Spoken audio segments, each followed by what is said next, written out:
តោះមួយថ្ងៃបាទគឺខេបាទគឺឡើង17 Pro Max បាទគឺយើងចូលស្តុកថ្មីទៀតហើយបាទវាដែរគឺយើងចូល3ពឿផងដែរបាទគឺយើងចូលពឿប្រាក់ពឿខ្មៅហើយនឹងពឿទឹកក្រូចដែលពឿពេញនិយមផងដែរហើយចំពោះខេបាទគឺឡើង17ដែរបាទគឺយើងធ្លាប់ចូលស្តុកមុនមួយវគ្គហើយរយយើងបានលក់អស់ផងដែរហើយយើងក៏ចូលស្តុកថ្មីផងដែរបាទហើយវគ្គនេះគឺយើងចូលច្រើនមែនទេបងប្អូនគឺយើងចូលរហូតដល់ 2000k ផងដែរដោយសារតែចិត្តឱកាសចូលតាមចិននឹងចូលតាមខ្មែរខាងមុខបាទគឺពូស្មីបានអាប់ដេតទៅលើស្រោមមែនទេដោយសារតែចិត្តនេះឃើញម៉ូយើងក៏ត្រូវច្រើនបាទដូច្នេះពូស្មីក៏តែងបំពេញតាមចិត្តអតិថិជនរបស់យើងផងដែរបាទតោះវានេះគឺយើងចូល K iPhone ឡើង17 Pro Max ហើយនឹងអា K ថ្លាបាទគឺ K ថ្លាវ៉ាន់នេះក៏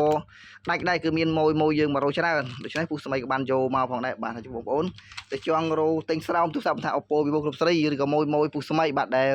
គាត់បានកក់ទុកម៉ូនៅថ្ងៃទី10ដែលម៉ូដែលគាត់មករោហើយអត់គឺគាត់បានគាត់នឹងអាចមករោទិញបានហើយដោយសារស្តុកយើងគឺចូលហើយគឺយើងចូលភ្លាមនេះយើងនឹងរៀបចំបណ្ដាតាមម៉ូដនិងតាម model របស់វាផងដែរហើយ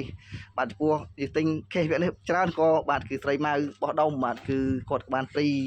កាដូសម្រាប់យើងតាមចិត្តបាទគឺចូលព្រី3 case ផងដែរបាទអរគុណច្រើនផងដែរសូមឲ្យស្រីម៉ៅបាទគឺលក់ដាច់និងមានអតិថិជនគ្រប់ត្រូលកាន់តែច្រើនផងដែរបាទ